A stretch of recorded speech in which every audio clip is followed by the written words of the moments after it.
Hello, everyone, and welcome back to Owoh's Corner, my own little corner of art. And I think for today, what I'm going to do is take a little break from animating, and I'm actually going to work some more on my. I'm going to work some more on my character designs because I have a few characters I've been working on, and I just wanted to get sort of a rough design for them down. I've been playing with my other characters. I wanted to work on these guys a bit more. So in my last stream, I roughed out their poses. And what I'm going to do is, this is actually a new pose right here. I need to refine this pose, and I also need to refine this pose down here. But for right now, what I'm going to do is try to adjust this art piece right here, this character's pose, and sort of, because I have to fix her shoulders, and I also have to adjust her posture just a little bit. But essentially, what I'm doing or what I'm going for is I'm going for a more personality character design where I capture these characters in a state of, I guess one could say, their natural selves.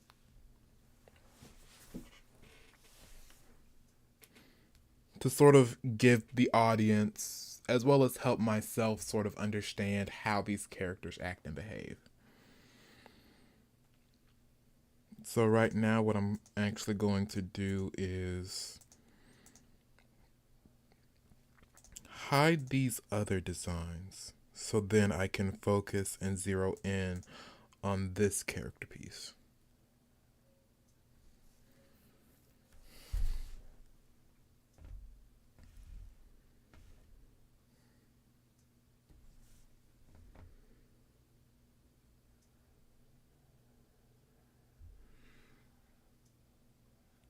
One of the fun things you can do with Photoshop is you can actually warp and adjust the character, essentially allowing you to, what's the proper word?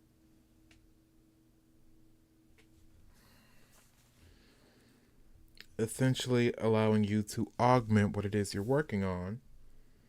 So then you can keep the rest of the art and the rest of what you already do consistent. So you can use skew or you can use distort. It's really a matter of preference. But essentially skewing this over.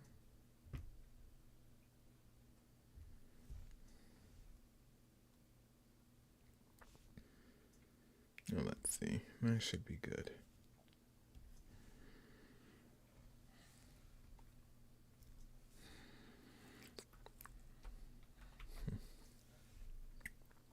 So this is meant to be a top-down view of the character. And essentially how it's supposed to look is sort of this diamond shape.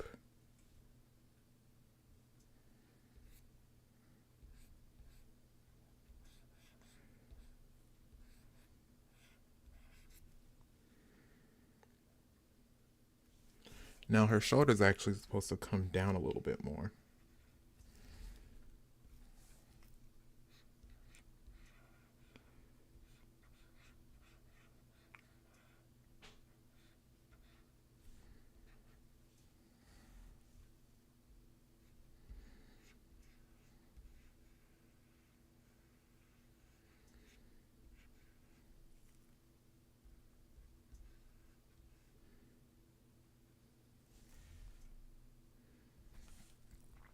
Now, I actually don't like to erase that much.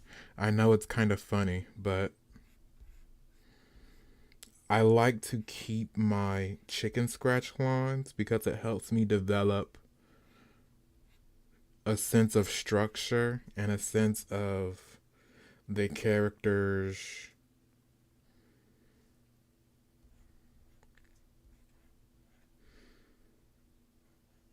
It allows me to get the concept of the character's body while I'm still building their overall, I guess one could say, what they actually look like.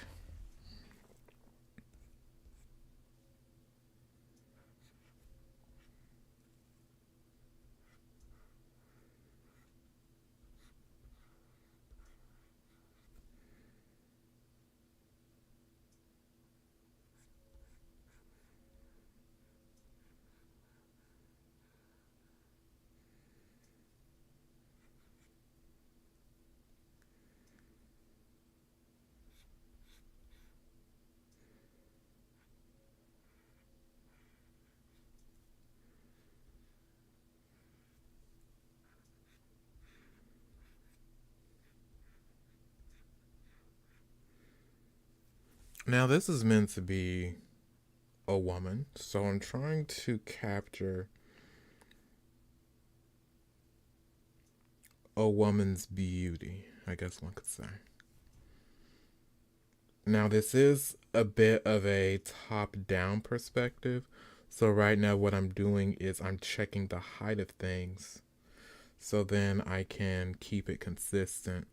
But because of the nature of this art piece, which is I'm using foreshortening, I kind of have to push things slightly up because this is meant to be sort of a top down view of the body.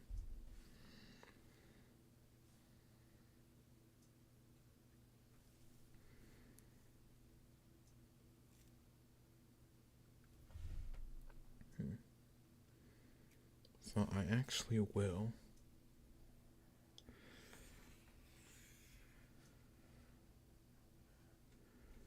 need to lower this just a little bit.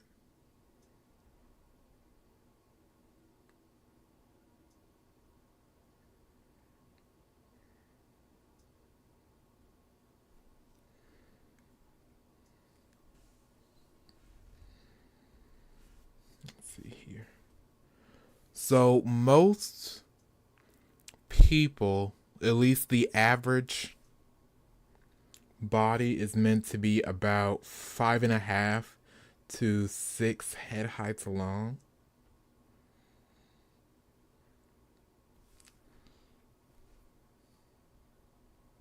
So this is meant to be the height of the head, at least in her case. And then you also have head width, which goes from one corner of the eye to the other corner of the eye. So her head width is actually this long.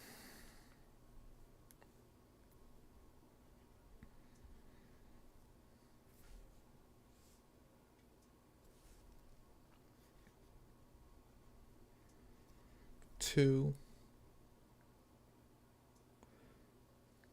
So that's the funny thing about head heights is one head to the next head, that's actually going to take you to the person's sternum. And then after that, that's sort of the top of the groin area. Now, the funny thing about the groin is I'm actually getting into some kind of strange topics.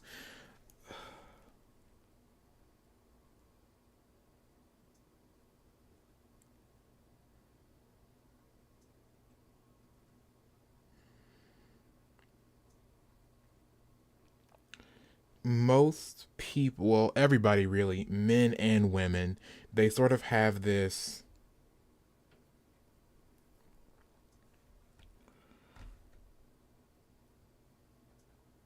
special thing with their body where a person's shoulders is going to be two head widths. So it's going to be like right here and right here.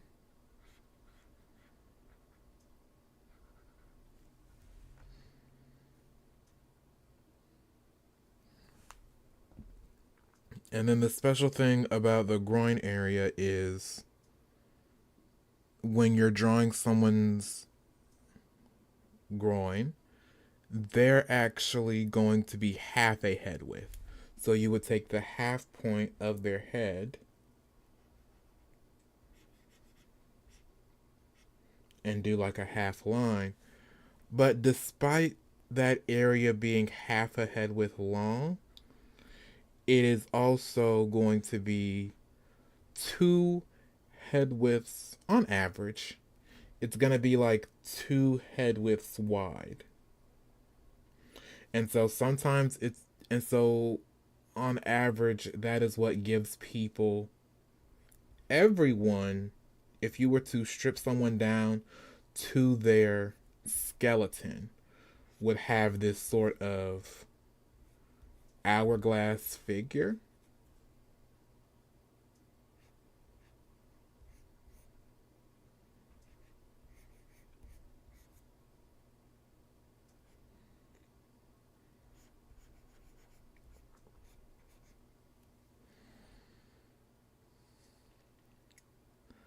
And so then when you're doing the legs are actually another head width long.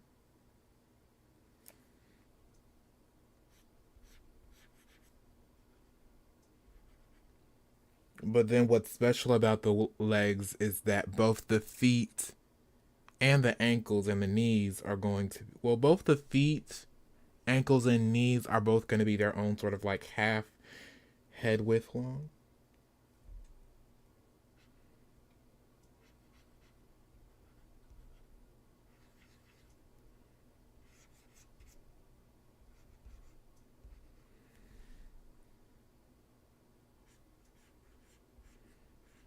And then another head width.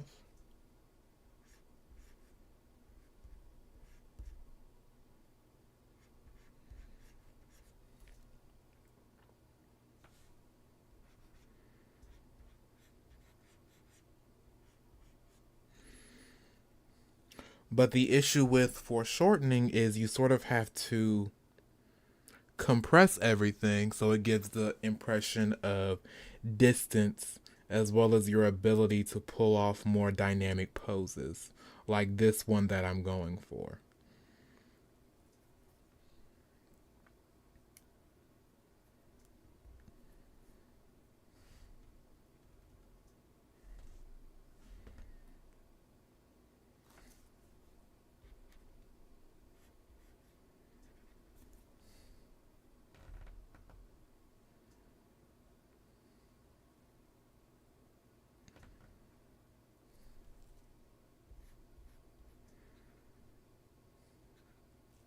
Now her thighs would actually be, or her groin area would actually be this long, but because of foreshortening, I'm actually going to have to sort of shorten it to where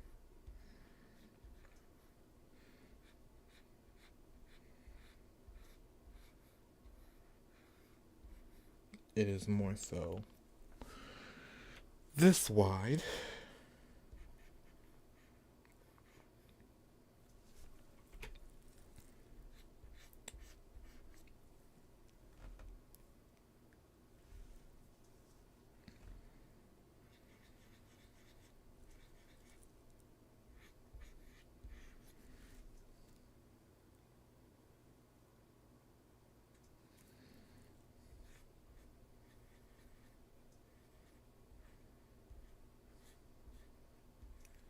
And sometimes you just sort of have to eat the bullet and just draw the x-ray of what you're trying to concept out. And I've actually rarely done this because usually it's all in my mind, but because I'm going to be playing with so many different character designs and different poses in this stream, I'm actually going to have to do some things I've just, well, never done in the past.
You see, I feel like I'm gonna have to stretch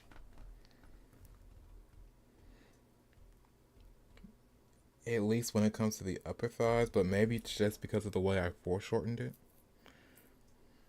My own mind is sort of playing tricks on me.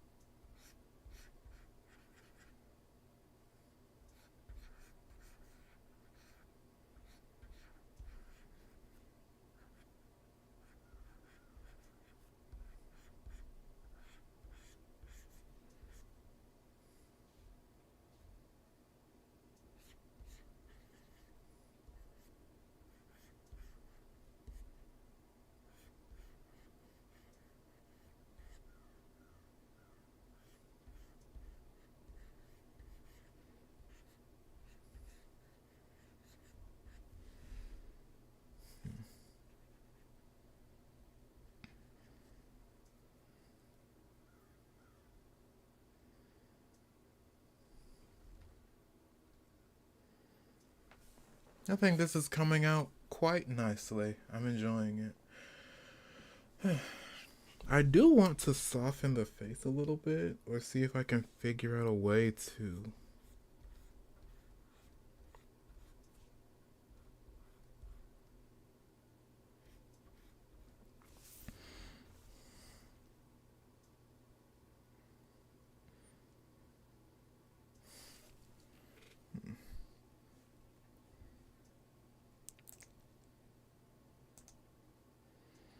Let's see.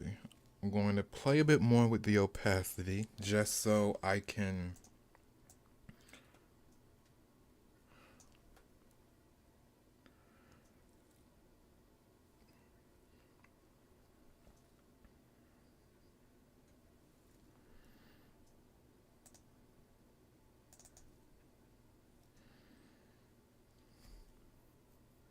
Now,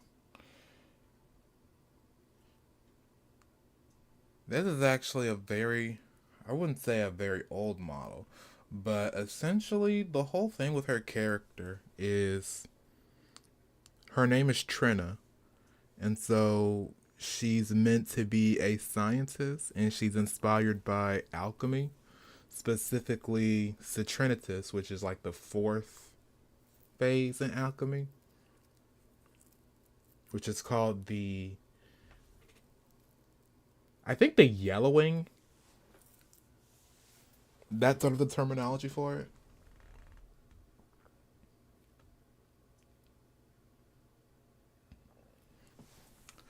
And so that was the basic concept I went for her design.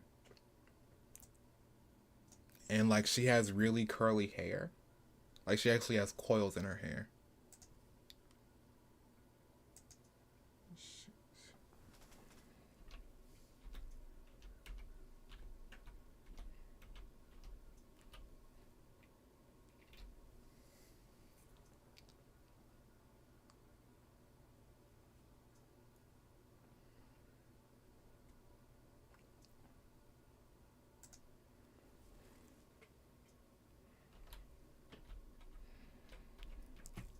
You know, I probably should have done more research into alchemy as well as sort of South America and Mesoamerica's relationship with alchemy because that's sort of like a big thing is that she's meant to be sort of this South American or Mesoamerican woman.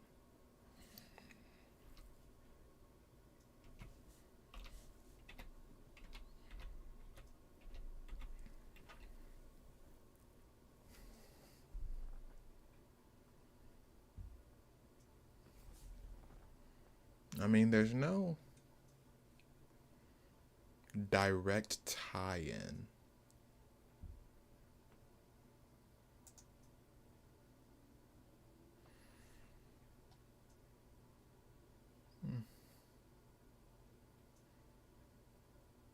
I'm gonna do some more research.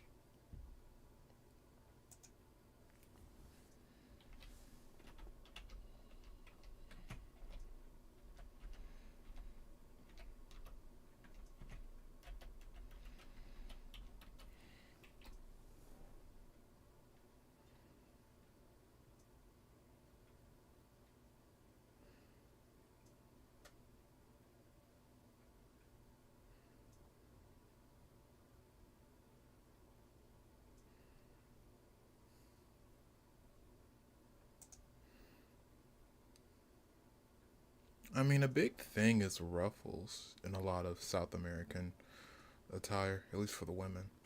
So I think what I'm actually gonna do for her character is probably have sort of this doctor's coat, because that's sort of like a big thing. And the doctor's coat can have ruffles, and she'll essentially wear it like a cape.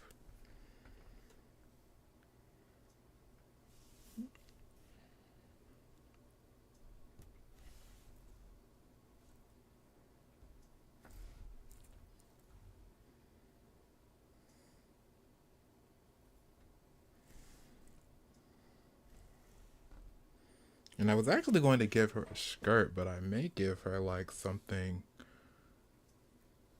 maybe like a knee skirt, if that's a thing. I don't really know much about women's articles of clothing.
I think that messes with her silhouette. I'm trying to figure out a way to sort of depict a character wearing a lab coat.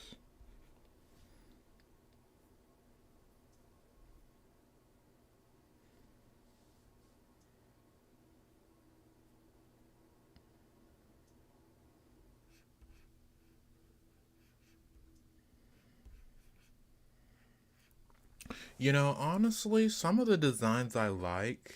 I definitely like Arknight's designs because a lot of their characters actually play with ruffles and like baggy clothing really well. The aesthetic I'm going for is I'm actually trying to go for this. I want to say half fantasy, half cyberpunk aesthetic. So essentially, what I've done is I've tried to blend and mesh this sort of idea or concept of each group wearing their cultural attire, but then in that, there's sort of like this modernization of their cultural attire. Like, I was born and raised Christian, so like the story of Babel always really stuck out to me about how there was this division of language and like the beauty of different representations. And I also love anthropology as well, which is the study of human behavior and human interaction. So I just love this idea of different takes, or rather, different perceptions of reality. And so that's something that is a core to the character designs that I try to go for.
And so for this character, she has this sort of way of wearing her lab coat because she is, in fact, a scientist.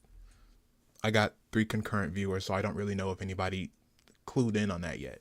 But essentially, she's a scientist, and so she wears a lab coat, but she wears it in this sort of relaxed manner where she wears it around her arms instead of like how you usually typically wear a lab coat, which is from your shoulders. And that's sort of to denote her more relaxed and, dare I say, almost hands off perspective. Like, she's very confident in herself and her abilities. And it's not necessarily that she doesn't take things seriously, but it's more so that she has confidence in herself and in her abilities. And so that's one of the things that I wanted to represent in her clothing choice.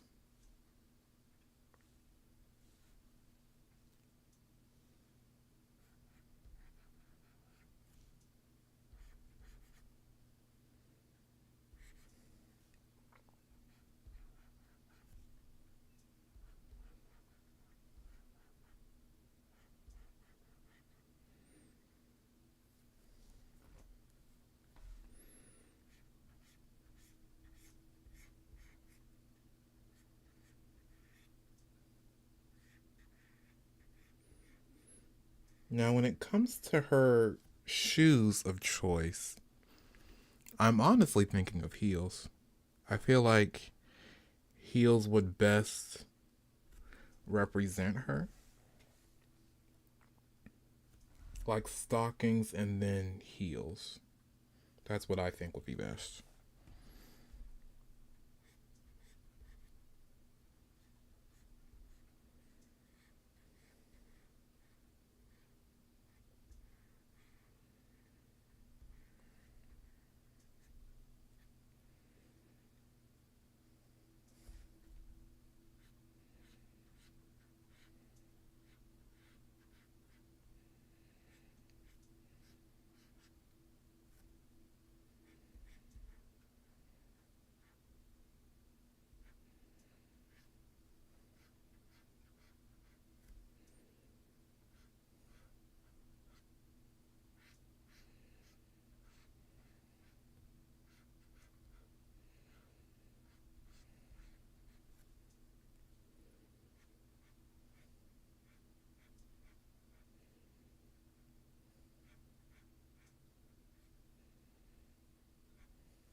Hmm.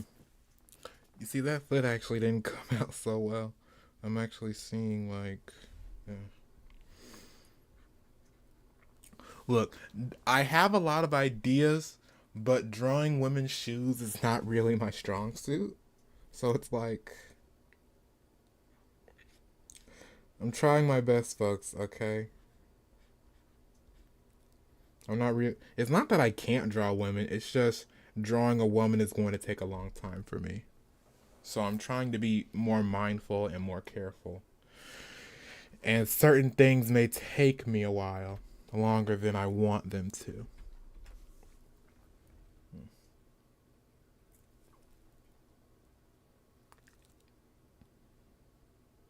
That hand is too big for my liking.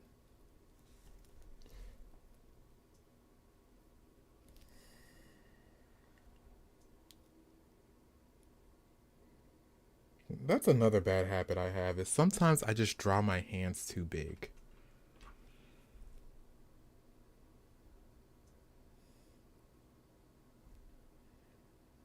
But really, if I'm honest, it stems from wanting to make sure that my sizing is consistent. That's something I really care about. Like, I really want to make sure that my proportions are good. So, like, sometimes I just sweat over the details.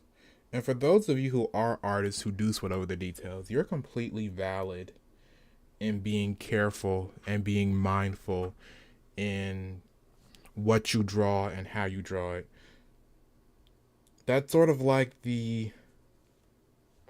I guess one could say the eternal conflict of being an artist is knowing when to spend time on something and I guess knowing when to cut your losses because there is such a thing as deadlines.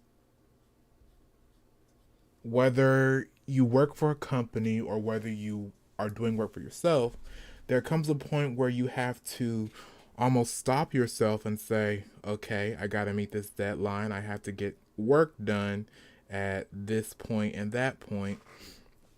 I can't spend so much time working on the same thing over and over and over again. Like, I'm going to have to, at what point do I say, okay, this is good, let's finish this up and move on to my next project? And that doesn't make you lazy for being mindful of your time or wanting to be careful with how you present what it is you're working on. You sort of just have to make that decision. You have to be the adult and make that decision for yourself.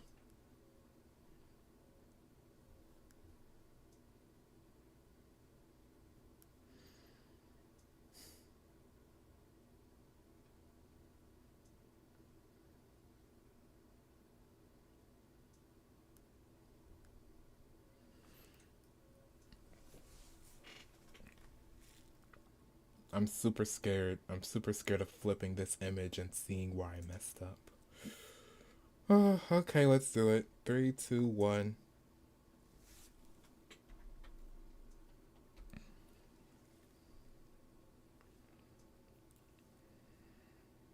Yeah, I'm seeing it. Sometimes you gotta flip your work, and when you do, it comes out freaking terrible. But honestly, if I'm being completely honest, this is not so bad, cause really, all this will take is like a quick use of the warp tool. Like that's why I like using Photoshop so much.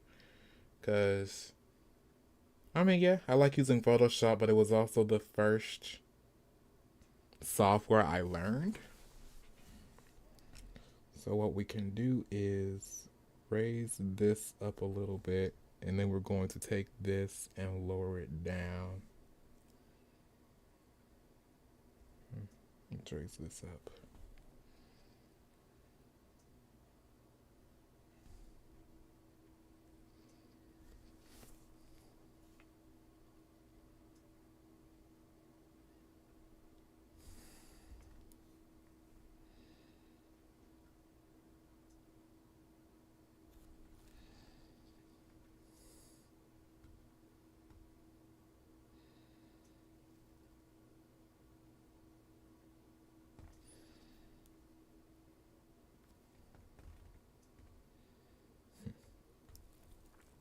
Now, what I will do, in fact, is I am going to redraw the feet because the feet were actually good. It's just the actual posing of the body, which was kind of bad.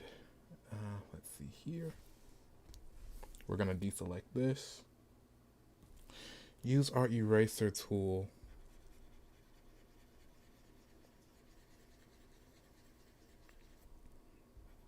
And then we are going to redraw the feet. Now, this also actually gives me the chance to fix some things because flipping your art lets you see the inconsistencies, and it also lets you sort of figure out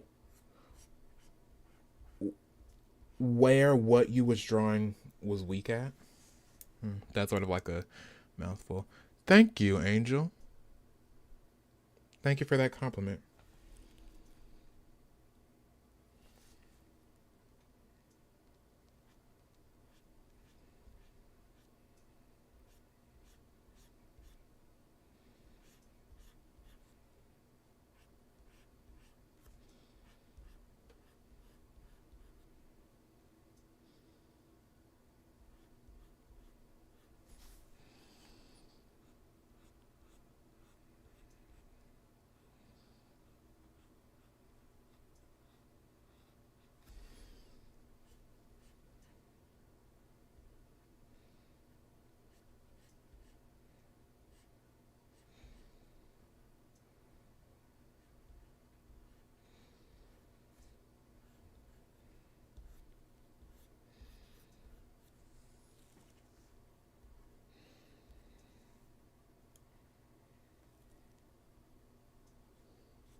There's some more editing to do, but for the most part, this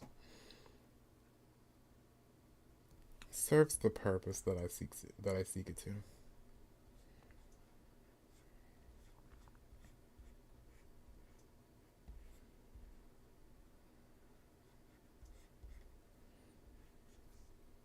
Do not be afraid to use the tools that are before you because they exist for a reason.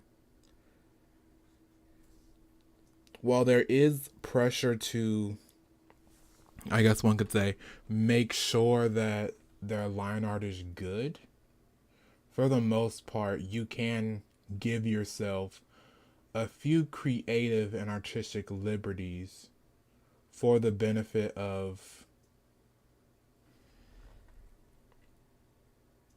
making sure you have a good enough rough layer.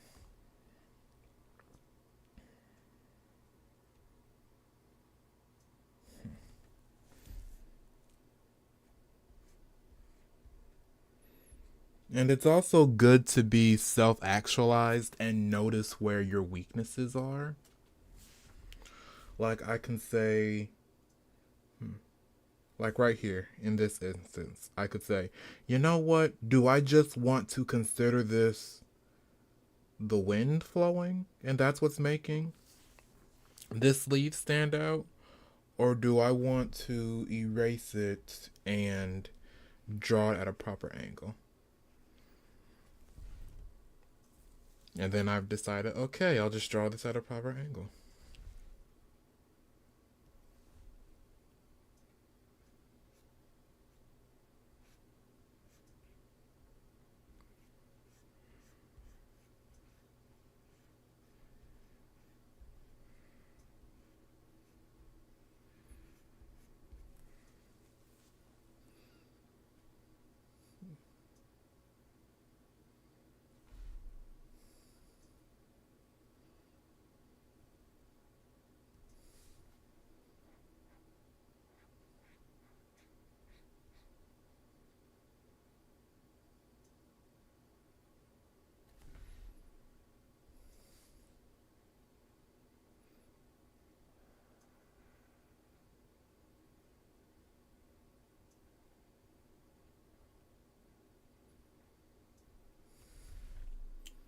Now, this segment right here, this shoulder is still a bit too high. So, what I'm going to do is warp it a little bit and I'll sort of just lower it just a little bit.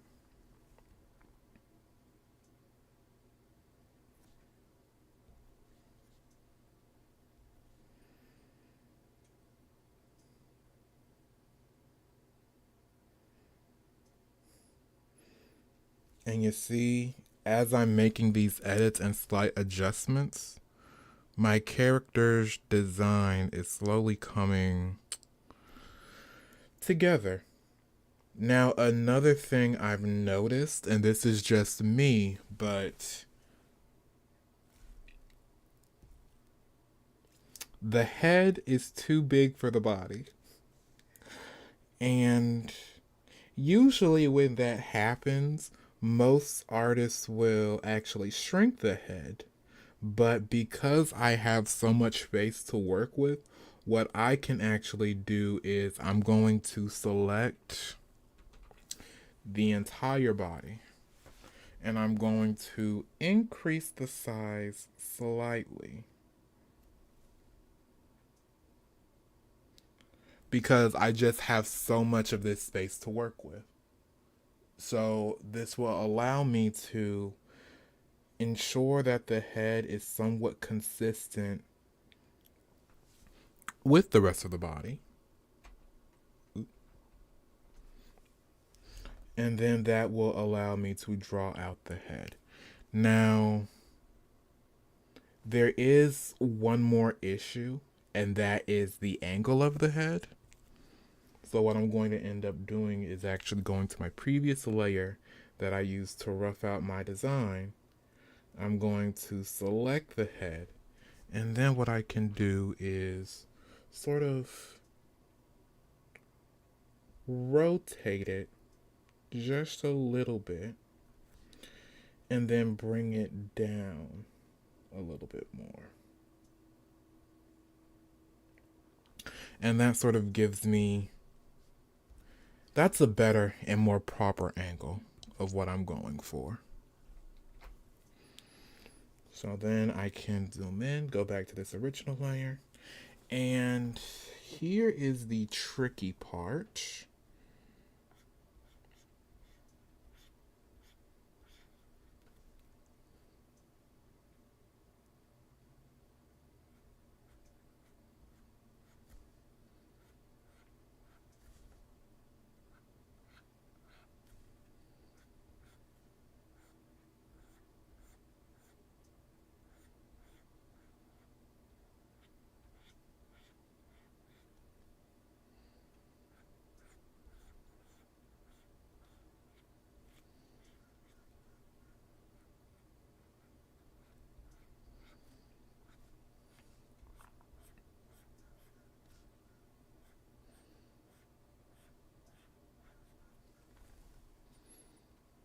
Hmm. Now here's actually a special thing. I think I'm going to make her an elf. Because one of the things that I'm going for my animated series is people taking on physical aspects of their soul. So in these character designs, you might see like dragon horns or elf ears, different features like that. And that's just a fun design thing that I went for because this whole world that I'm making and the whole idea for the series is that it's sort of like this biblical science fantasy.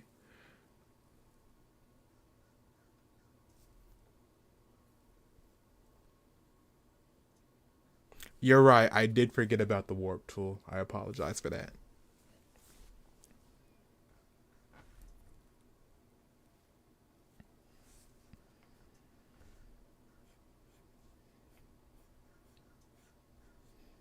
But essentially, I'm working on this whole biblical science fantasy.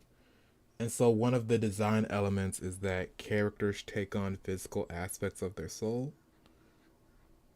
And so, for her, what I want for her is to have sort of elf like features because she is, in fact, tied to alchemy. That's sort of like a character trait that she has.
Hmm. Thank you. It's sort of like this. So the idea or the concept of it is that One day, just magic returned to the world. And so, because of this new energy, people found that they had special abilities and they had the ability to influence the land around them. And so, that manifests on the micro level of humans having extended lifespans, enhanced durability, enhanced strength, different smaller abilities. And so, with that micro level, people started taking on physical aspects of their soul. So, some people have pointed elf ears, other people may have wings or like horns from different animals. There's this one character, he is actually, I think I have a design of him. Let me actually pull it up.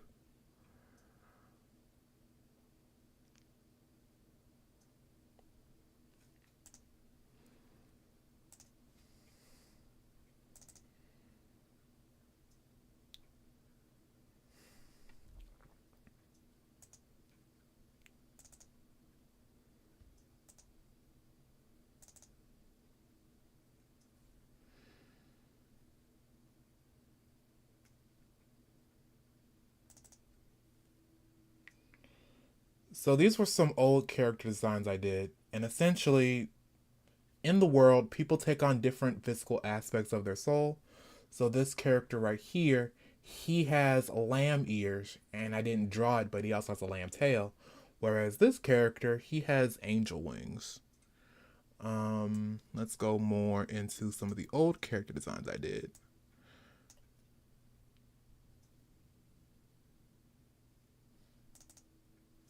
Now this character, this was actually one of my favorite designs. He is a spider. So he has, as you see, fangs. His ears are slightly pointed as well. And then he also has like these little, sort of like spider legs coming out of the small of his back. He's also has powers that are related to illusions, but that's sort of a separate thing there.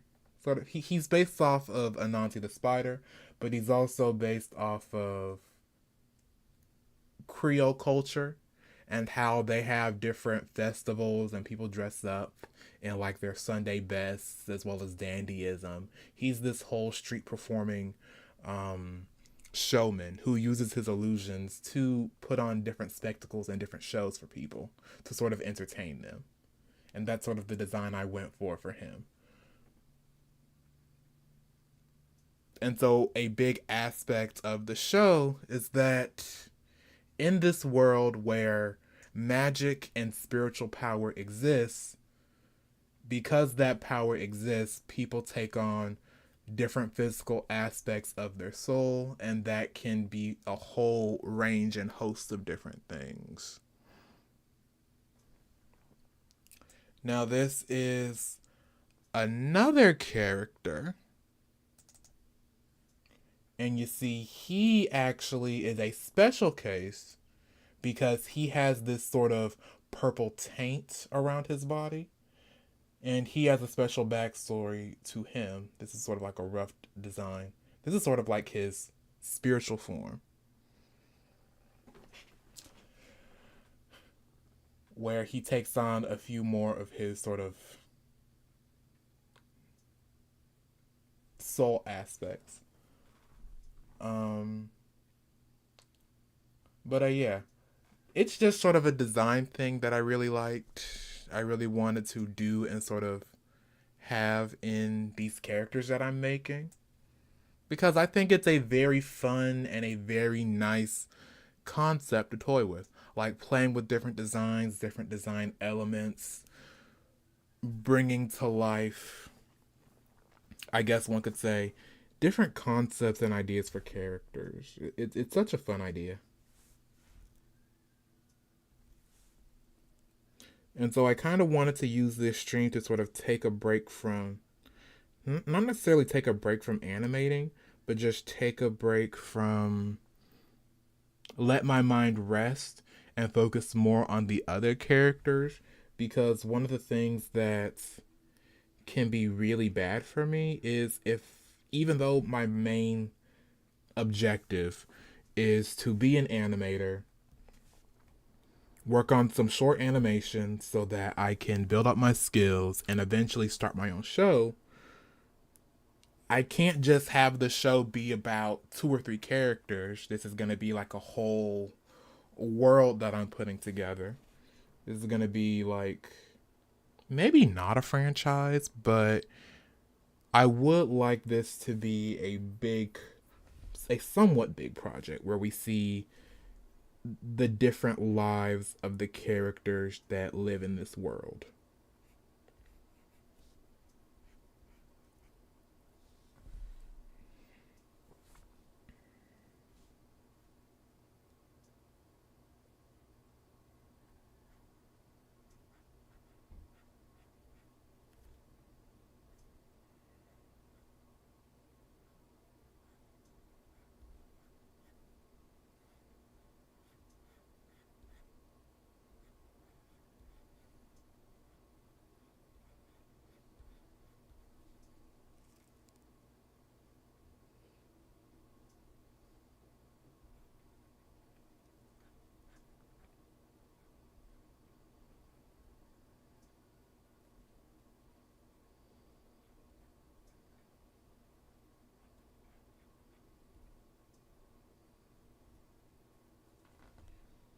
Hmm.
I'm trying to figure out how to draw the mouth. I'm sort of trying to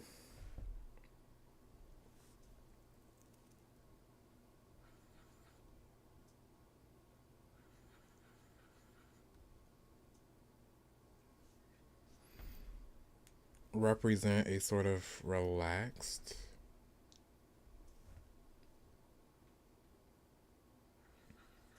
character.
Now, the reason why I'm working on the hair right now is because I felt kind of self conscious because I was working so hard on the character. I forgot to give her hair, and I would feel really bad if someone just stopped the stream and then just said, "Why doesn't this woman have any hair?"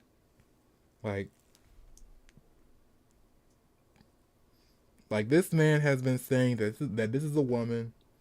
She's meant to be a beautiful woman. Like, why doesn't she have any hair? And I'm like, you know what? Let me just take a break and, well, not take a break, but let me take a step back and give this woman some hair. Now, what I am gonna do is I got the nice shape for the mouth, but I am going to adjust it just a little bit and sort of rotate it and then bring it forward a little bit because I also want to adjust her chin and just her face shape in general because even though it's good, it can be better.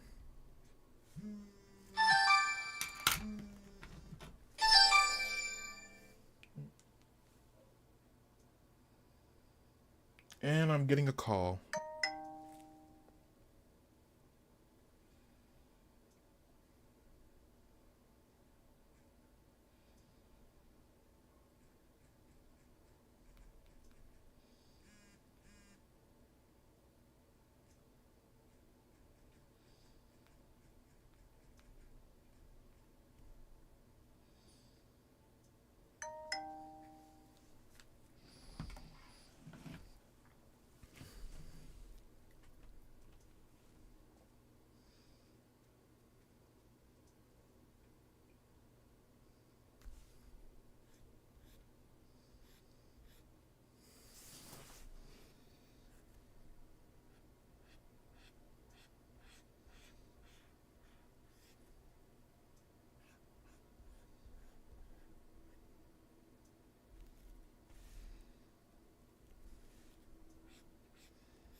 Wow, my phone is just blowing up.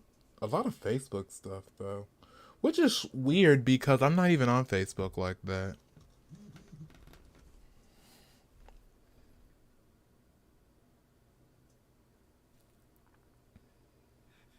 I think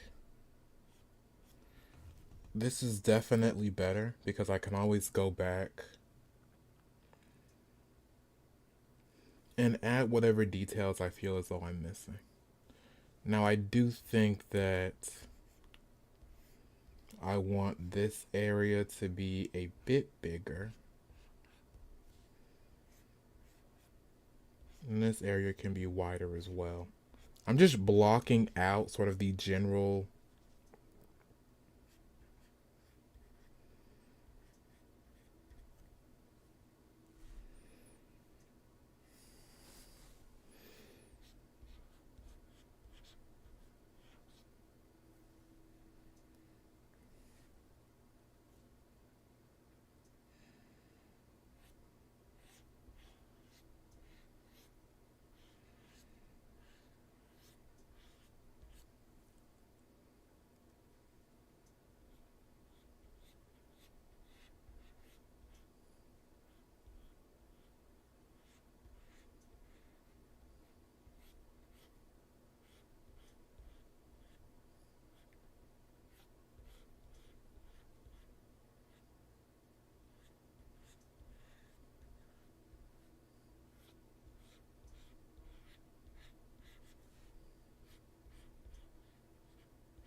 Basically, I wanted to just give her these sort of like curls in her hair, sort of to go in with her alchemy theme.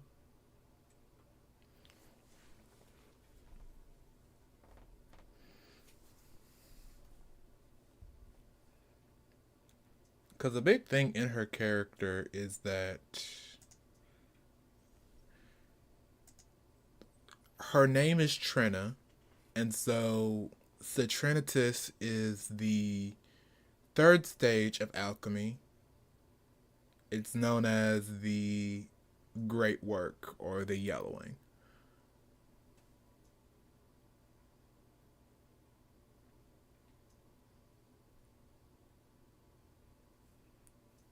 And so I just thought that giving her curls would be a nice touch to that because I am planning on adding some yellow to her design. But this is sort of like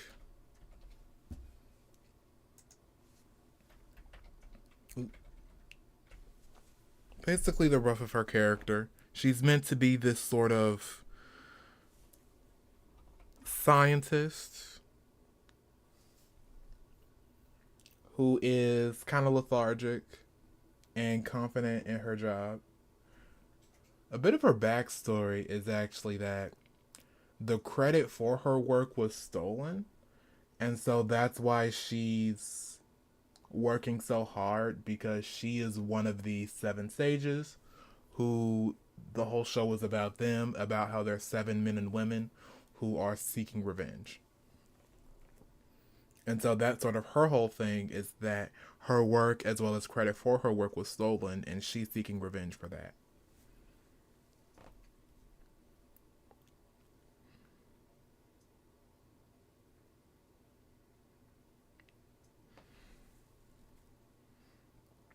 A little more refining needs to be done, but for the most part, this is pretty. I think this is a pretty good spot to stop with her design.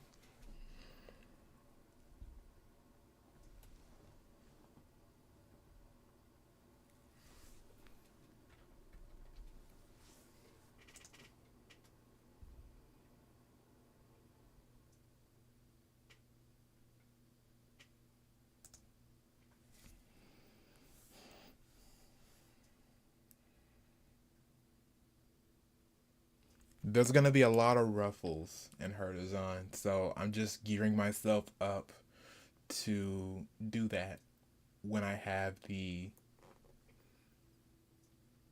not emotional capacity, but when I'm ready. But when I'm ready for that stage, I'll work on that. I'll do that.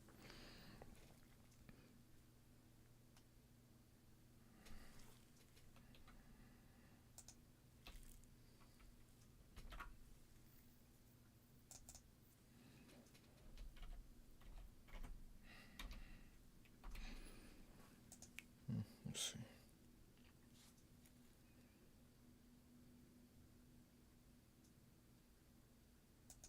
I think I should work on him next.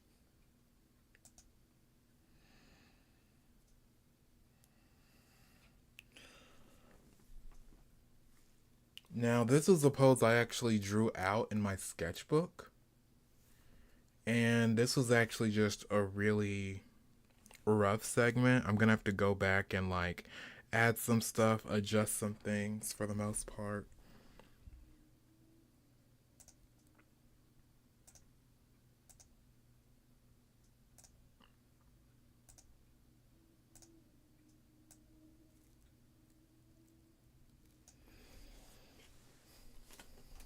Let me actually pull out my sketchbook right now and see if I can't reference it a bit more.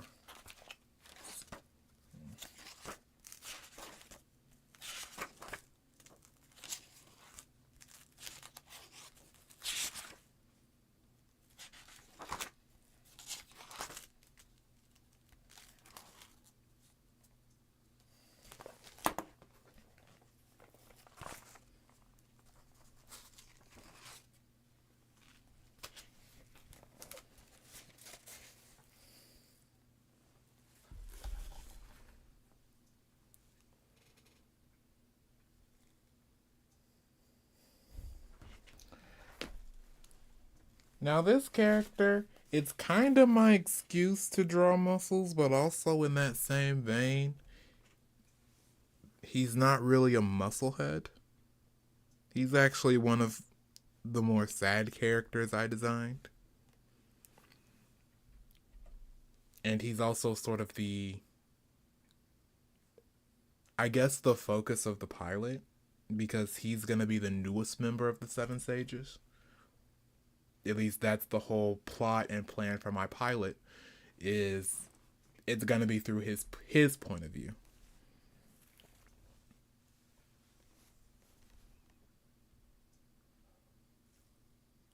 And so his whole backstory is that he was actually a part of the military, and that because this sort of new power came into the world, there was a bunch of people who wanted to experiment with it, make super soldiers, powerful people,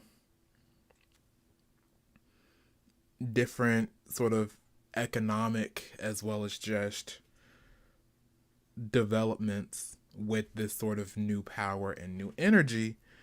And so he was one of the people who signed up for this experiment that was essentially going to make super soldiers, where he could sort of filter and sustain and sort of hold massive amounts of power within him.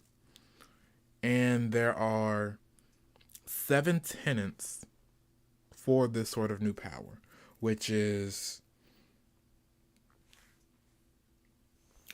like the four hard rules, and then there are three more softer rules, which is honor life, honor death, time is immutable, the heavenly bodies cannot be moved or in any way. Um, then like number five is maintain free will. Number six is, I forgot what number six was, but like the seventh rule is sort of like this rule about everything you do has to be in stewardship of the earth. And so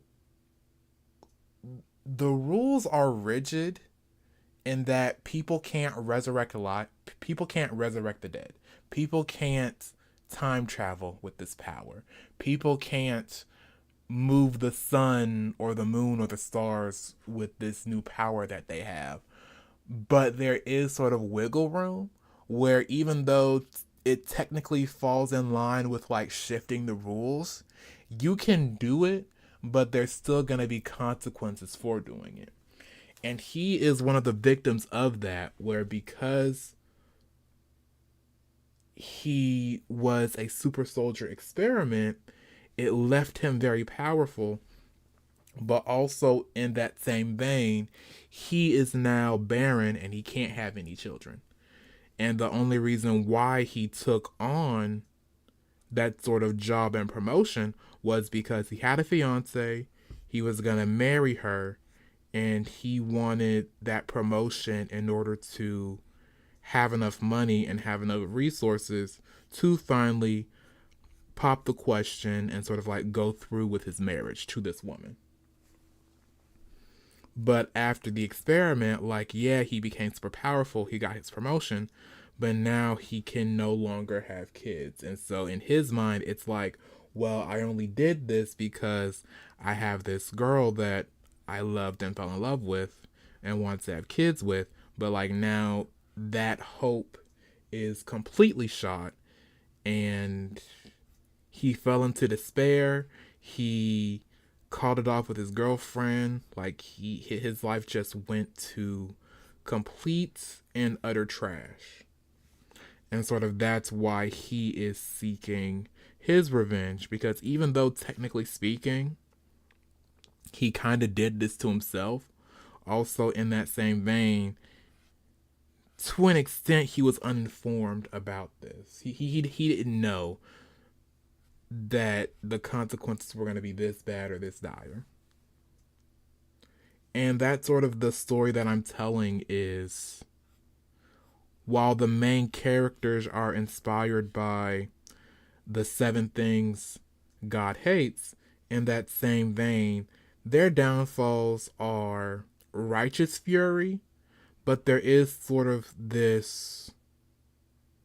It's not necessarily that they did this to themselves, but if they handled it maybe slightly better, then they probably could have avoided their hardships.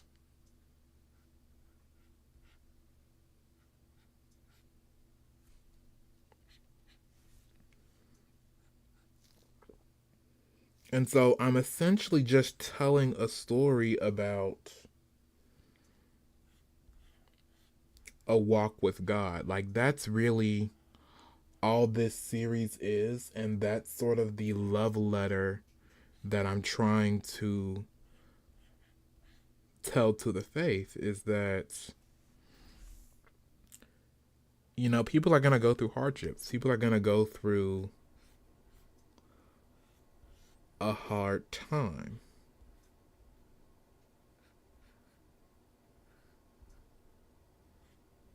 But that is what a walk with faith looks like. Not necessarily having a hard time, but it shows the reality of people's situations as well as how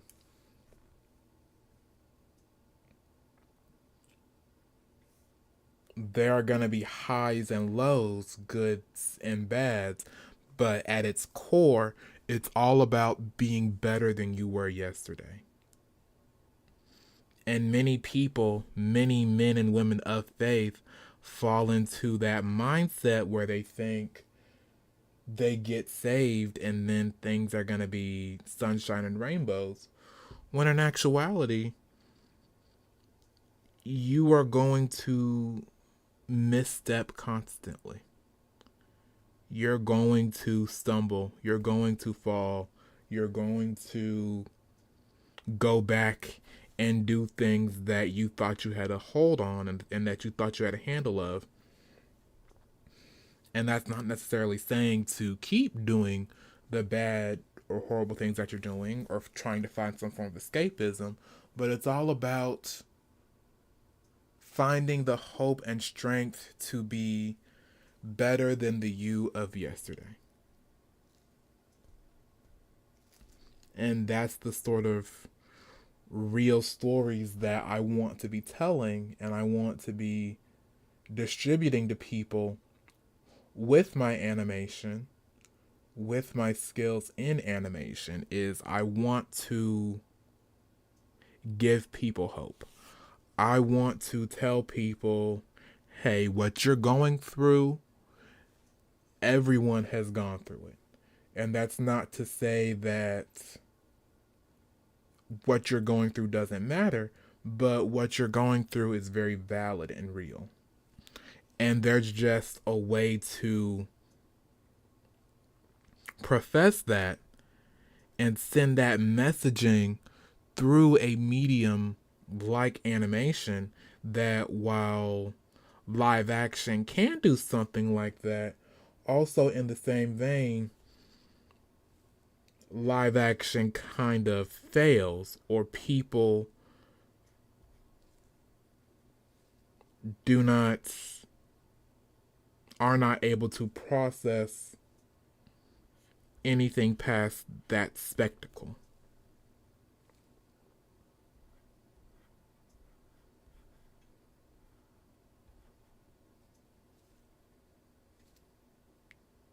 Like me personally, I grew up watching anime. Like that's this whole thing that I love and yeah, it's kind of weird. Yeah, I'm kind of a nerd, but also like anime just does things differently. There's really no other way I can say it other than anime is able to tell a story that is very humbling and it provokes a deeper thought process than what we're doing now or what we're privy to now. Like, I remember when I was a kid, and it's kind of strange, but I grew up watching Ghost in the Shell. Like the Ghost in the Shell animated series with like it was very episodic. It was an anthology. There was like a new drama or a new issue each episode, and it was like this very cyberpunk sort of show. And like I loved cyberpunk before I even knew it was cyberpunk. Like that's how much I loved the Ghost in the Shell series, to the point where I pretty much binge watched the whole series like right when it came to Tubi. I think I got maybe 3 more episodes and then I'm done with season 2. And then I'll probably pull out my old copy of the Cyberpunk Red core rulebook and probably get online with some friends and like play a new campaign with them. But like I'm rambling right now. I'm so sorry. I'm supposed to be talking about these characters, but like animation has so much potential and people do not want to capitalize on that potential.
You know, it's kind of funny. I subconsciously designed each of my characters to be attractive. Like that wasn't really my goal, but it's like I guess there's somewhere in my mind where it's like in this world where spiritual power and magic exists now, sort of everyone is an idealized version of themselves. It's kind of silly, I know.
This is sort of the, I wouldn't necessarily say the inappropriate part, but like, because of the pose I'm drawing, I sort of have to be careful and be mindful because while I just see it as establishing my idea and concept for a body, other people, especially online moderators, might see this as me drawing a nude character. And I would like to keep my channel because I am such a small creator.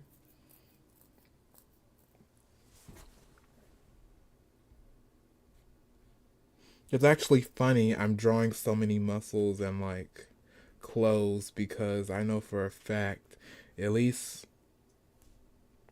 I wouldn't say 30%, but like a lot of this is going to be covered by clothing when I'm done.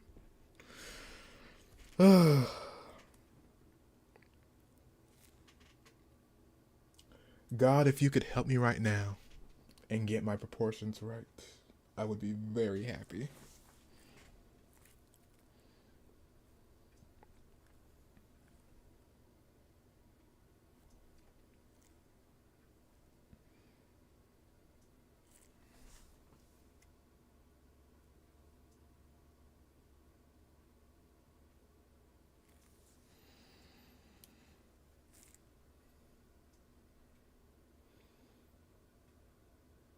You know what? I should have just doubled down, taken a picture of my sketchbook, and then put it in Photoshop. But that would have been a cop out. That would have been that would have been such a cop out. But I do now see why certain artists do the shorthands that they do, because it's like some things are just easier. Some things are just easier.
Hmm.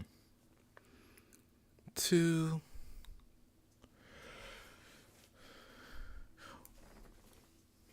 Well, yeah, there's nothing wrong with drawing attractive characters, Angel. Like you kind of have to make your characters aesthetically pleasing, especially in this era, in this time period. You got to have beautiful characters.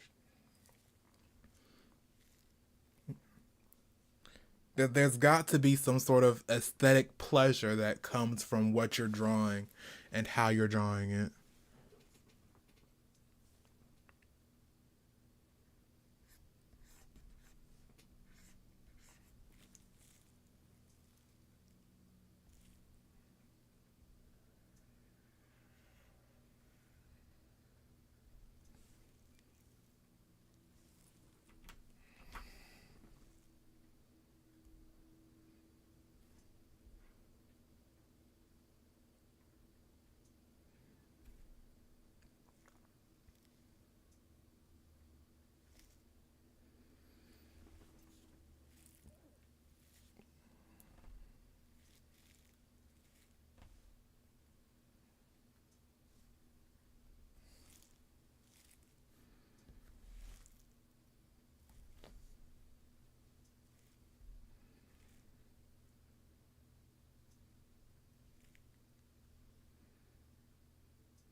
Hmm. Yes, the transform tool is very magical. Very, very magical. Thank you for bringing that up. Because, like, especially when it comes to posing, like, I'm going to have to, like, after I finish this, what I'm going to end up doing is actually flipping my canvas so that I can see if there's any places where I messed up.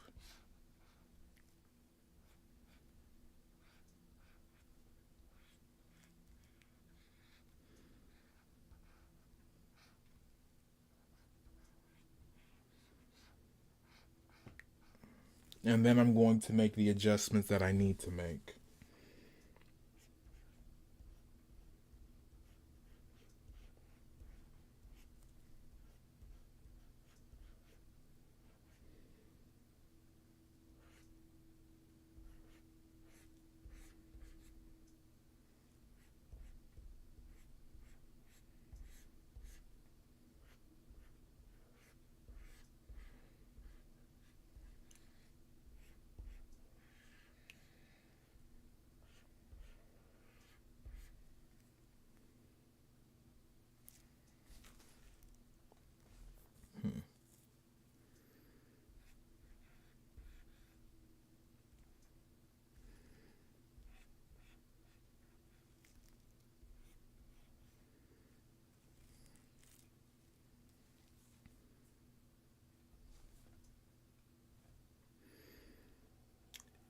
Cause like that's the whole thing is yes, you have to make sure things are proportioned, but also posing can be very integral to the character and to the design you're going for as well. Because the good thing about posing is depending on the pose, it can reveal so much about the character's personality. And so while we can keep all these fundamentals in our minds, it's not necessarily that the fundamentals go to the wayside, but it's more so that you sort of have to bend the fundamentals a little bit, or at the very least ensure that you're following, you have to adapt the fundamentals for what it is you seek to draw and create.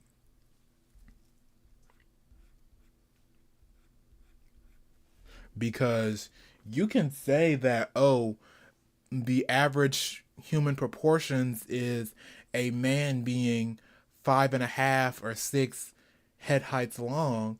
But if you're doing a top down perspective art piece or some character designs where there's some poses where the character is looking over their shoulder or is being viewed from a high place or what have you, you sort of have to adjust the fundamentals to coincide with what it is you're working on.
Wow, it has been 1 hour and 45 minutes. That's actually really good.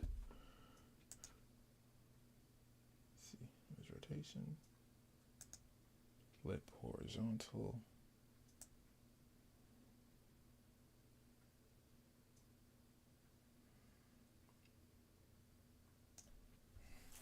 You see, this is not as bad as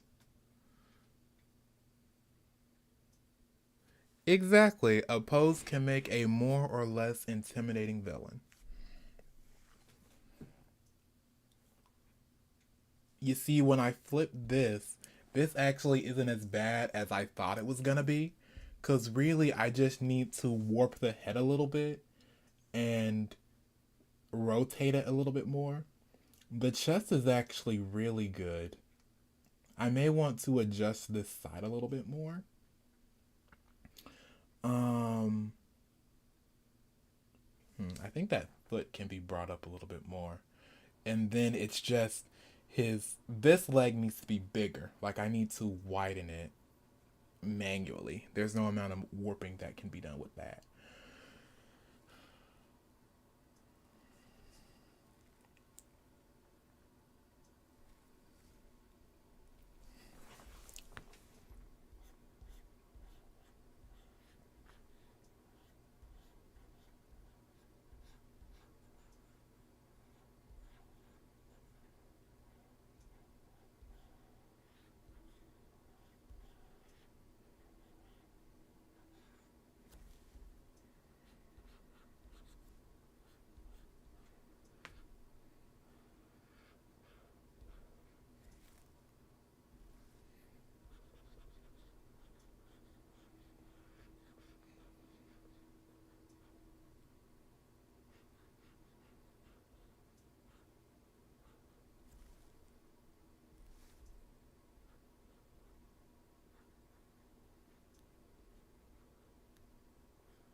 Hmm. Now I may in fact want to rotate this a little bit.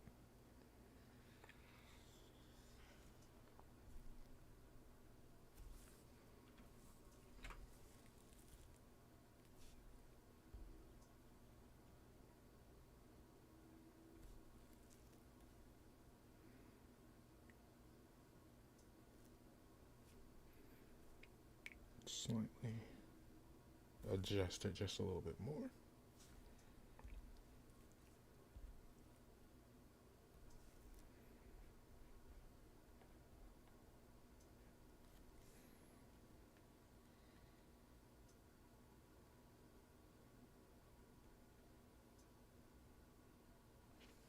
Hmm.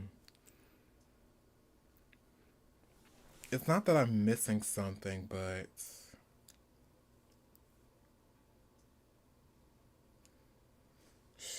what is it?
You see, I just fixed that. Angel, I just fixed the tilt in the head. Um, I think this is good. Let me. Sometimes it helps if you actually zoom out a little bit. Now, from what I am seeing, I can rotate this leg a little bit more and bring it up.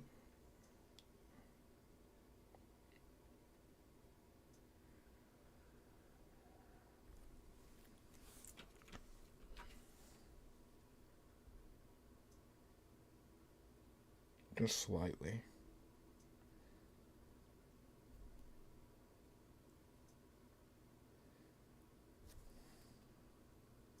Hmm.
I mean, the character's not gonna be barefoot, but I'm trying to sort of rough out the shape of the foot. So then it sort of helps me with the posing that I'm going for.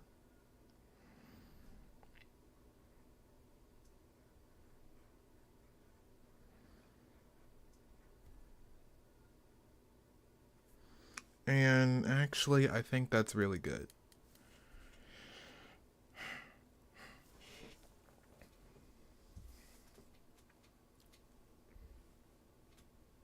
I may actually have to look up some reference images for like male. This is gonna sound so weird. Male pelvises or like male waist drawing references, stuff like that.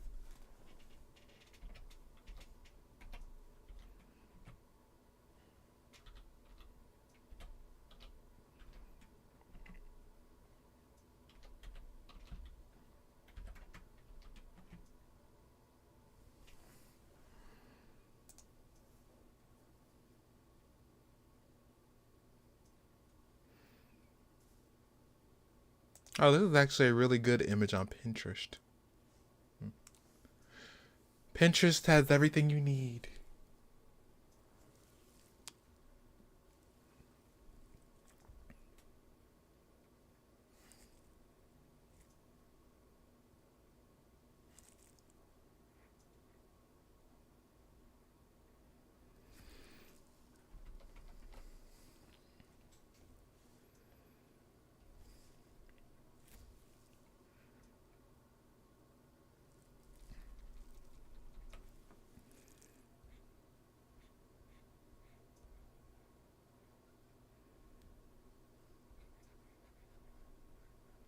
It's actually funny. At least in my mind, drawing from reference is almost like this one big play on the imagination. And what I mean by that is it's almost like even though you have the reference isn't exactly what you want it to be. So you end up having to almost fill in the blanks with your mind.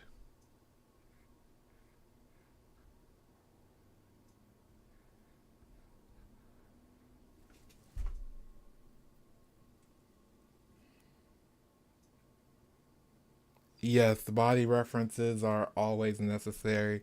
And I'm the kind of person who runs into the bad habit of it's not that I'm too prideful, but it almost feels like I don't know, like I'm fake or I'm cheating if I'm using references.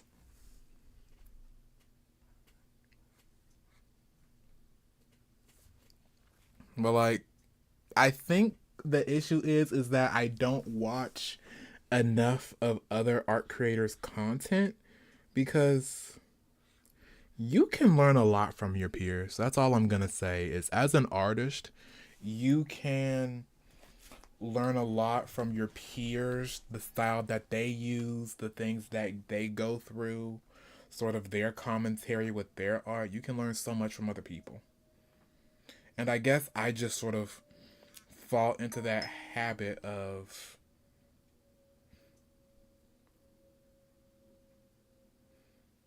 hmm, I guess I just fall into that habit of like I want to be so good, but sometimes I try too hard.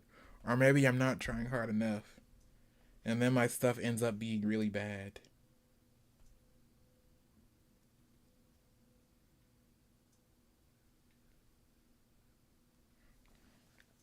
Oh, yeah, but speaking of art, I'm actually really happy that I have 449 subscribers. Like, it's been slow progress, but it's been really good. And, like, I have this whole thing where if I reach 500 subscribers, I want to do a special, like, 5 hour long live stream. Maybe I'll work on an animation for 5 minutes, or I might just end up. Hmm, I actually don't know what it's going to be. But I do know that it's going to be something I'm definitely passionate about, that I want to complete and do, and sort of. I guess y'all can decide, like, should I work on an animation for 5 hours, or should I work on an art piece for 5 hours? Either one is going to be fine. Of course, I love the process. I love the artistic process. It gives me so much life. Like, I would say that I'm my most happiest when I'm actually in betweening on an animation, like working on and drawing out the different in between frames for an animation, because that's sort of when my mind is taken to a puzzle the most, where I'm like, okay, how do I figure this out? How do I do this? Like, how do I draw this?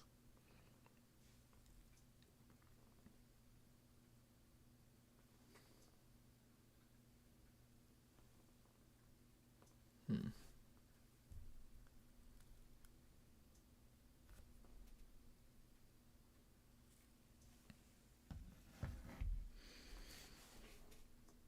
Okay, I see now.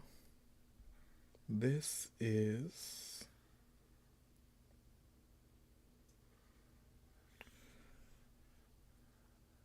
a bit too wide.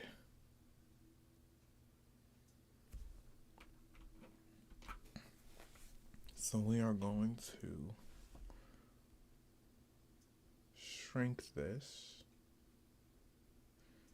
just a little bit.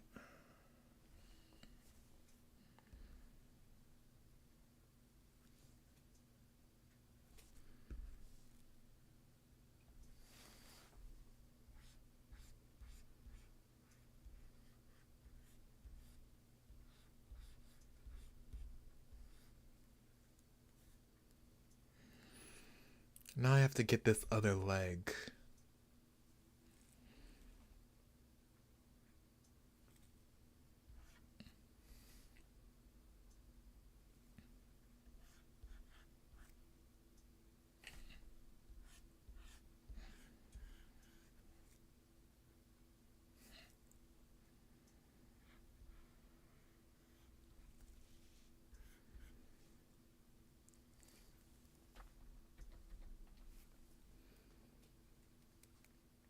I think that's pretty good.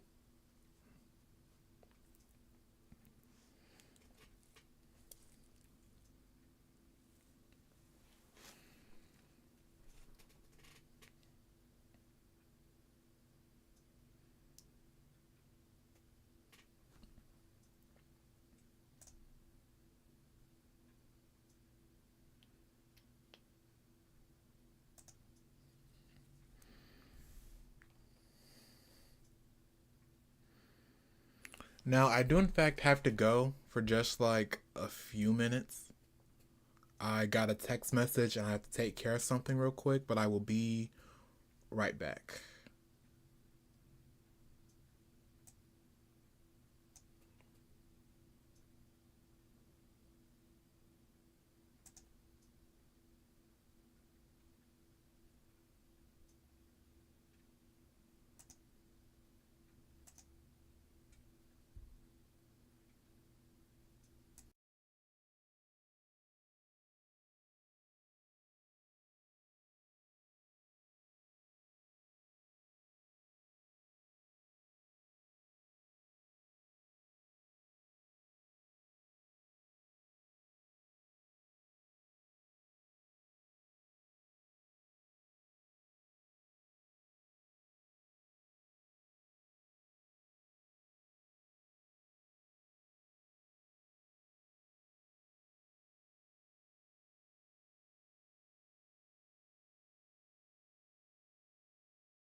Okay, I am back.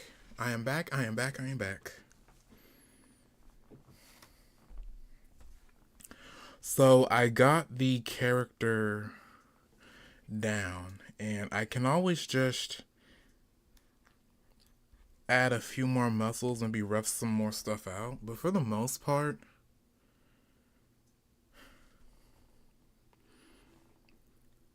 this character.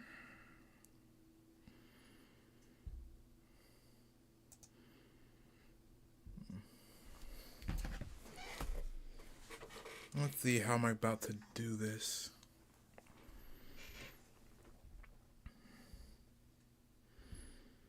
His pose is done.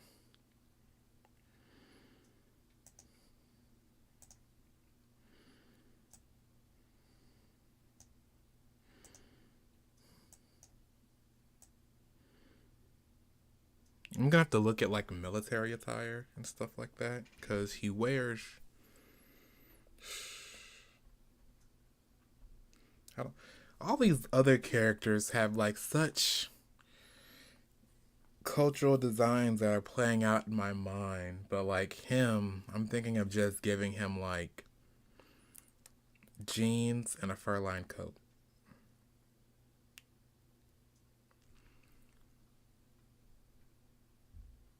I mean, he's a redhead, so that's gonna be something special, but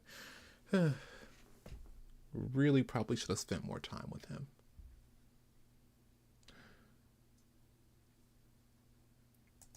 When in doubt, start with the shoes. Let's see here.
Okay.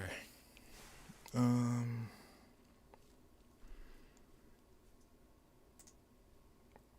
Now, for this character, I really just want to show off his muscles. It's sort of like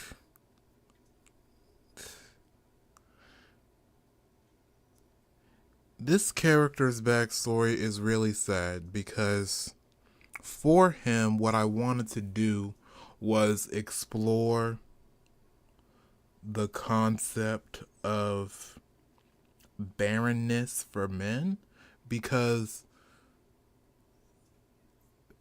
having children is like a really big thing in regards to women, and like it is a very powerful and beautiful thing like childbirth. But for this character, I sort of wanted to show the other side of that beauty and depict how that trauma, or rather, that desire for children, sort of expresses itself in men as well as women.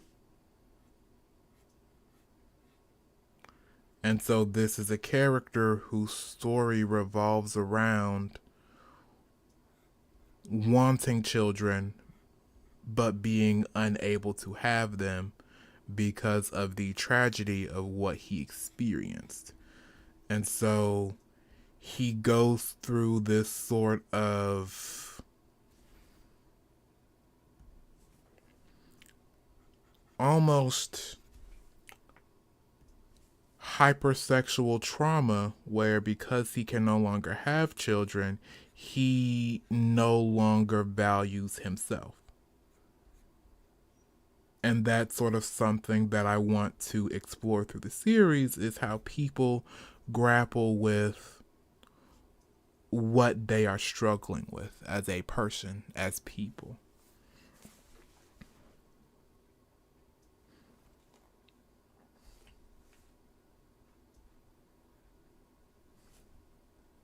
Because oftentimes what happens is people talk about like their journeys and how they've grown, but there's really no focus on what happened in between that. Like people try to gloss over, how someone who was a sinner maybe have taken a bunch of drugs or done illicit things and behaviors. And I just want to give a spotlight of that through this character.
And it's kind of sad because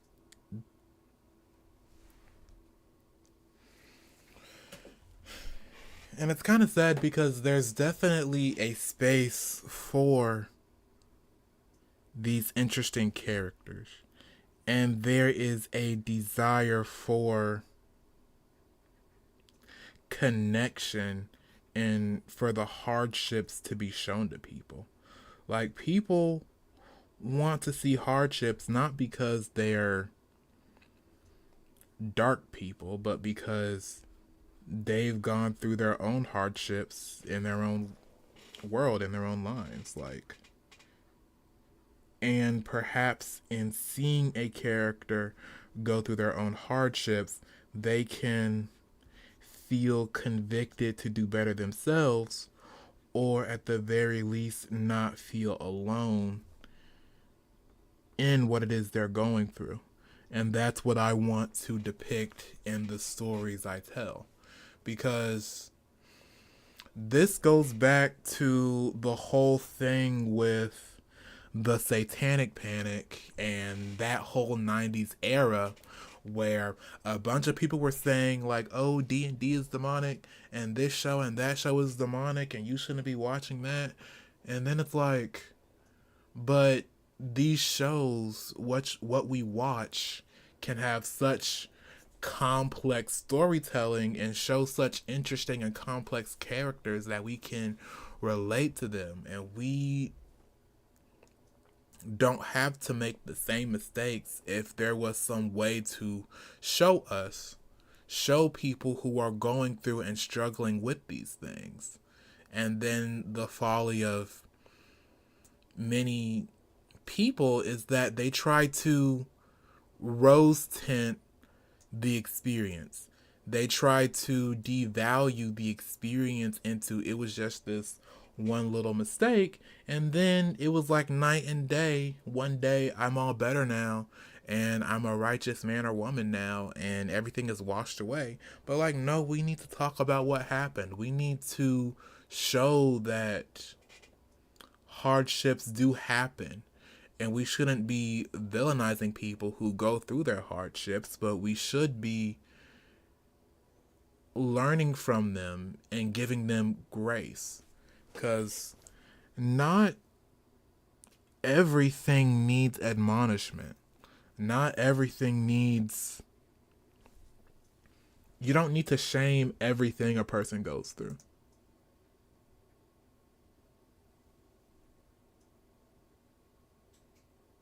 Exactly. Exactly. You get it, Angel. You get it. And I love that you understand. I love it.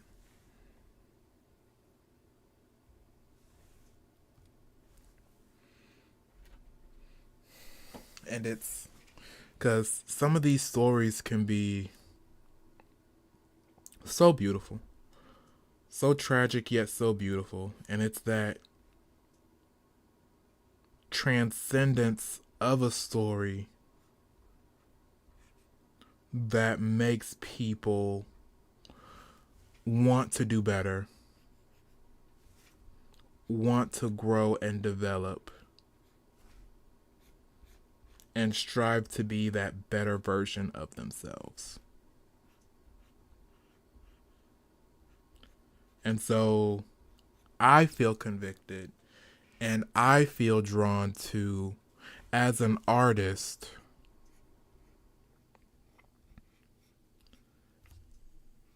give life and even depict the hard things that people want to push under the rug or dilute down to a basic level when they really deserve something more complex. People deserve to have their stories told. People deserve to have their hardships seen.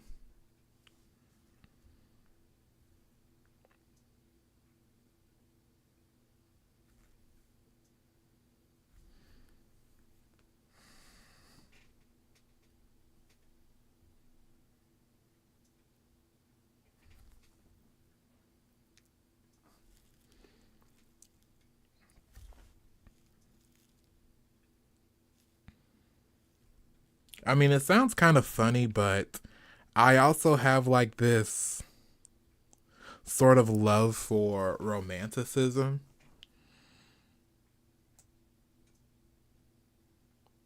Like the ancient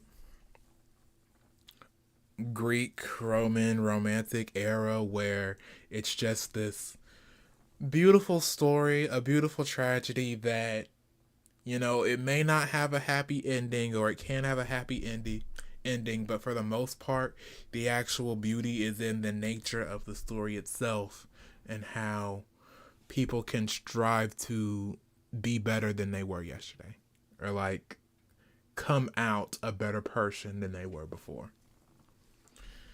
And I don't know, I just think there needs to be more romantic stories. Like, I know it's silly, but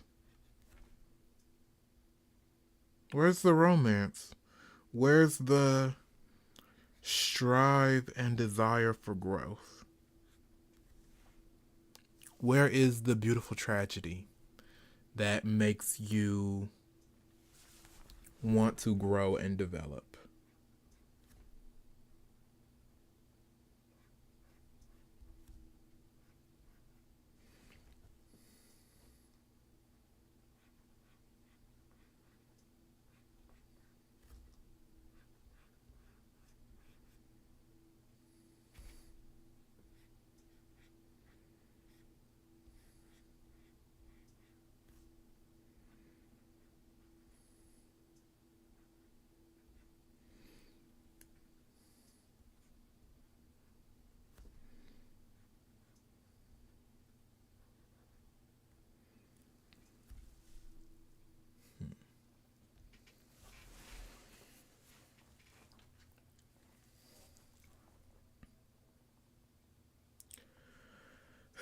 A 2 hour long stream with two character designs. That's definitely something.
It makes it more appealing for the public. Exactly, because that's what I'm going for. Like, in all of the pomp, in all of the grandiose ideas and like the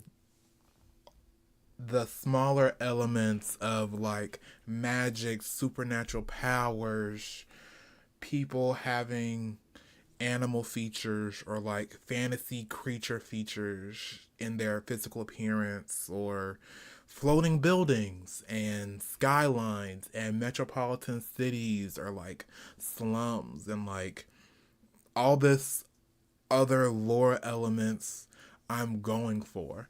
That is just a backdrop to be a love letter for humanity. That is the overarching goal, overarching plan and desire is for this project. this show and this world I'm making to be its own love letter to humanity.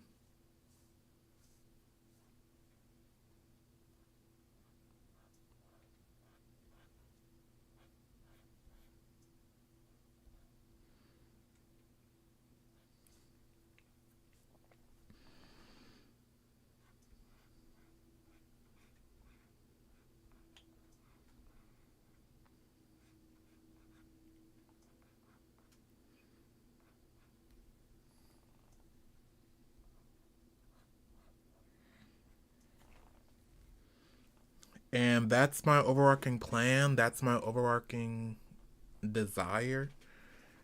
And that's what I've been working on. So I'm really hoping and praying that something comes out of this and I get the support I need.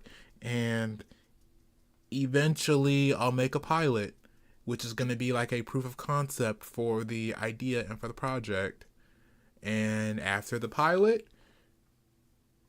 I'll either have my own animation studio by then and I'll make a series, or I can work with other animators and other artists and maybe like an established company and bring this concept to life as well.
Exactly. I have what I need. It's just the one thing that is in my way is social capital. Like that's really the main thing that is getting in my way is I just don't have the following. And when I build that up, everything else will just fall into place. Like I know it sounds silly. I know there's like a lot more stuff in between that I need to take care of, but for the most part, like once I get like at least a good 1,000 subscribers, like I'll be able to do it with 1,000. Like, because my whole plan and idea is get 1,000 subscribers, work on like animate a trailer or animate at least a few scenes from the pilot, go to my local bank or like maybe start a Kickstarter or something, have a bunch of different character designs, character sheets, different sort of things of like my development pipeline and say like, hey, I got this project, I have this pilot, I need volunteer animators or I need other animators I can hire on. I'm gonna need sound designers, actors, voice actors, XYZ. And then I know it sounds silly, but I'll do what VivziePop did. And like I'll have different creator live streams where I'll be animating and I'll be animating with other animators and with voice actors and we'll talk about the world, do some more world building, maybe have like some writing streams as well. But that's the overarching plan and idea cuz I have the idea. I'm building up my skills. I have all this stuff that I've planned and written and worked on and write it and have written out. It's just the one thing that's in my way is follower count. If I can just get that follower count up, then that will be the social push I need to take my work to the next step.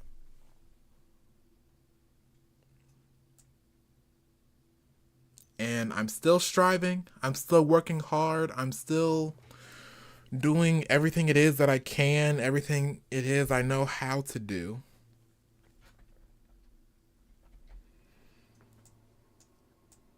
I just, I've been patient for so long. I just got to keep being patient. But there's nothing wrong with being patient. Like, there's a beauty in having patience. I've just been patient for so long. Sometimes I wonder, like, when are things finally going to go right? Oh, of course. Look, at the end of the day, I am a man of faith, okay? I'm a man of faith. I'm a man of thoughts, ideas, and prayers. Despite everything, I'm still working hard and I'm still trying.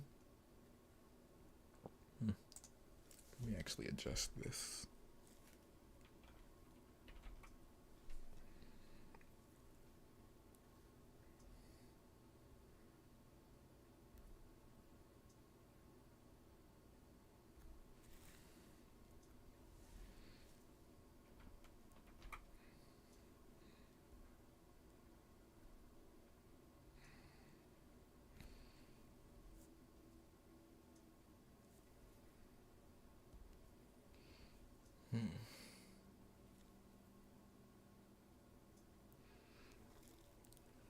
Exactly. Like that's the thing, and that's actually the really sad thing is there's actually a lot of really talented people.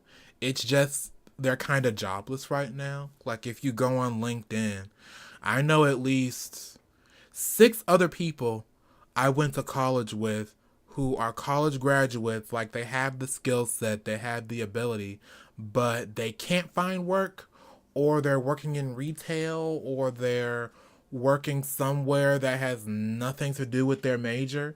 And it's like, I definitely have a network and other people I can contact and be in contact with.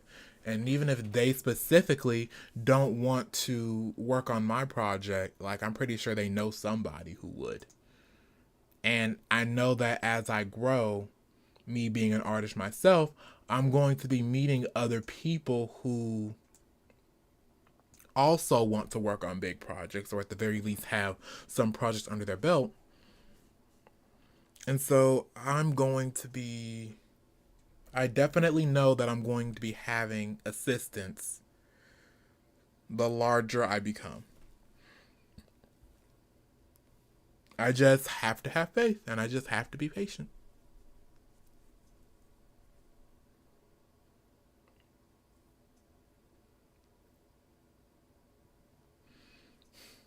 My initial plan was to do all 4 designs, but it's already been 2 hours and 30 minutes. I mean, that's actually really good for a live stream because it's not that I've never had done a 2 hour live stream before. I mean, I have. It's just, I usually try to stream within like an hour, hour and a half's time because I know that my viewers have other things they need to do. And then it's actually even better for a rewatch. I try to be respectful and mindful of other people's time. But this is the progress I've made. I have 2 more designs to do. I'll probably save that for the next stream. And I'll take a little break, then work on the animation that I didn't spend this stream working on. But the animation is coming along nicely. There's just a few timing things I need to do, a few effects I need to animate. These character designs are coming along well. I need to redo the feet. Not necessarily the feet, just like the design of the shoes. I need to add some ruffles to her skirt. Let's see here. And then I just need to refine these two poses that I worked on. But all in all, this was a nice day. It was some good progress, and I definitely enjoyed talking about the lore of my world. That was very fun and that was very nice. Anyway, I'm going to head on out. Please be sure to like, comment, subscribe, share even. Once again, when I reach 500 subscribers, I'll have a special 5-hour long live stream, and that'll be me working on really any sort of project that I have been working on in that moment. And then when I reach 1,000 subscribers, that is when I'd like to do a special Q&A. So I'll leave like a post for people to ask their questions, and I'll reserve a special stream for that for people to ask whatever questions they may have. Anyway, I'll see you guys in my next video or live stream. Thank you for stopping by Owoh's Corner, my own little corner of art. And I'll see you guys in my next one. Bye.